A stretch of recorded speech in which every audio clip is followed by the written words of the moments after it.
أعوذ بالله من الشيطان الرجيم بسم الله الرحمن الرحيم بسم الله الرحمن الرحيم فأزلهما الشيطان عنها فأخرجهما مما كانا فيه وقلنا اهبطوا بعضكم لبعض عدو ولكم في الأرض مستقر ومتاع إلى حين۔ محترم ناظرین کرام، السلام علیکم ورحمۃ اللہ وبرکاتہ۔ آج کا ہمارا لیکچر ہے سورۃ البقرہ آیت نمبر 36۔ اس آیات کے اندر اللہ رب العزت اس بات کا بیان فرما رہے ہیں کہ شیطان نے حضرت آدم علیہ السلام کو بہکایا، اور پھر اللہ رب العزت نے اس لغزش کی وجہ سے حضرت آدم علیہ السلام کو جنت سے نکال دیا۔ فَأَزَلَّهُمَا، فس ان دونوں کو پسلایا شیطان نے، ہما تثنیہ کا صیغہ ہے، فَأَزَلَّهُمَا، پس یا پھر ان دونوں کو پسلایا شیطان نے، عنہا اس سے، فَأَخْرَجَهُمَا، پھر ان دونوں کو نکلوا دیا۔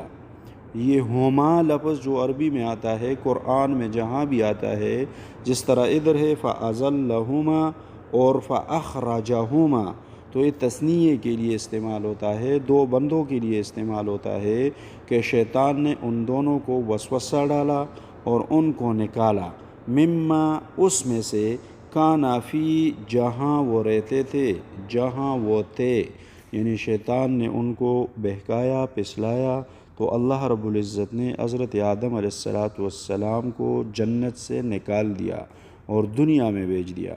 ابھی سوال یہ پیدا ہوتا ہے کہ شیطان کیسے جنت میں پہنچا اور کیسے حضرت آدم علیہ السلام کو پسلایا یا بہکایا؟ تو اس کے مختلف جوابات آتے ہیں۔ تورات میں ایک روایت آتی ہے کہ سانپ کی شکل میں شیطان جنت میں داخل ہوا۔ کوئی کہتے سانپ کے منہ میں بیٹھ کے شیطان جنت میں داخل ہوا۔ بہرکیف قرآن اس بات سے خاموش ہے، قرآن نے اس بات کو بیان نہیں فرمایا، مدلل روایات، صحیح روایات میں اس بات کا ذکر نہیں ملتا کہ شیطان جنت میں کیسے گیا۔ تو جہاں قرآن خاموش، وہاں اسلام کا قانون ہے، ہمیں بھی خاموش رہنا چاہیے۔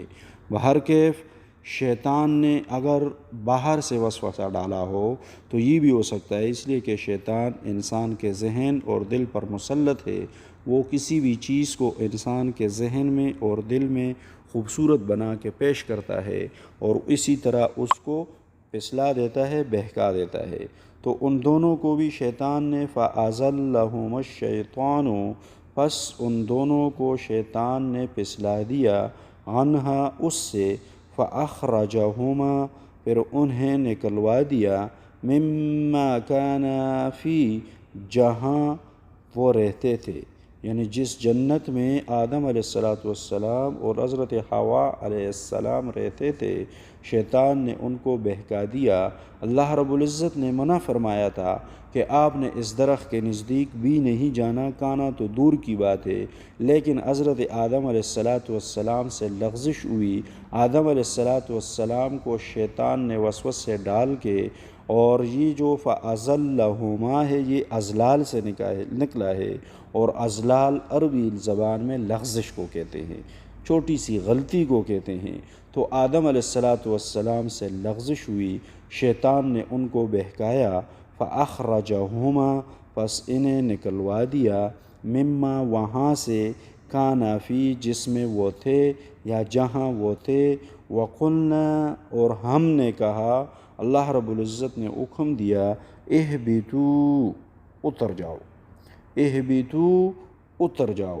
اہبطوا سے مراد یہ ہے، اتر جاؤ سے مراد یہ ہے کہ جنت چونکہ آسمانوں کے اوپر ہے، آسمانوں کے اوپر سے اترنے کے لیے یہ بات استعمال ہوئی، اس لفظ کا استعمال ہوا کہ اہبطوا، یعنی آدم علیہ السلام کو دنیا میں بھیجا، اور کہاں اتر گئے تو اس بارے میں بھی مختلف روایات آتے ہیں، مختلف باتیں آتی ہیں۔ در منصور ایک تفسیر ہے، تفسیر در منصور، اس کے مصنف رحمہ اللہ فرماتے ہیں کہ آدم علیہ السلام کو مکہ اور طائف کے درمیان ایک علاقہ ہے جس کا نام دجنہ ہے۔ دجنہ کے مقام پر آدم علیہ السلام کو جنت سے اتار دیا گیا۔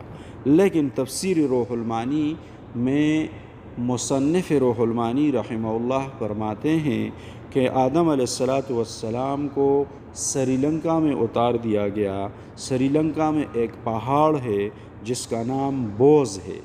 آدم علیہ السلام کو اس پہاڑ پہ اتار دیا گیا اور حضرت حوا علیہ السلام کو جدہ میں اتار دیا گیا۔ سعودی عرب میں جو جدہ ایک مقام ہے بہت معروف و مشہور، جہاں سب سے بڑا ایئرپورٹ بھی ہے دنیا کا، جو سارے معتمرین اور آجی جس ایئرپورٹ پہ اترتے ہیں، وہ مقام جدہ ہے۔ تو اس جدہ کے مقام پہ حضرت حوا علیہ السلام کو اتار دیا گیا، لیکن اس بارے میں قرآن کریم میں کچھ بھی ذکر نہیں ہوا۔ قرآن کریم اس بات سے خاموش ہے، لہٰذا ہمیں بھی اس بات میں زیادہ نہیں پڑھنا چاہیے، اور بس اللہ رب العزت نے دنیا میں اتار دیا۔ لیکن مشہور بات یہ ہے کہ سری لنکا میں آدم علیہ السلام کو اتار دیا گیا تھا اور حضرت حوا علیہ السلام کو جدہ میں اتار دیا گیا تھا۔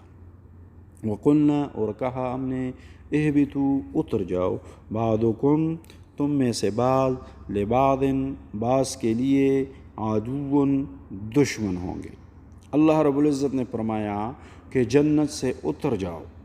جنت سے اتر کے دنیا میں جب آئے تو اس جگہ پہ دو نقطے ہیں، دو پوائنٹ ہے۔ تمام میرے فرینڈ اس پوائنٹ کو یاد رکھے کہ وَلَكُمْ فِي الْأَرْضِ وَلَكُمْ بَعْضُكُمْ لِبَعْضٍ عَدُوٌّ، تم میں سے تمہارے بعض کے دشمن ہوں گے، یعنی شیطان ہمیشہ کے لیے تمہارے اولاد کا دشمن ہوگا۔ ایک تو اس سے یہ مراد ہے۔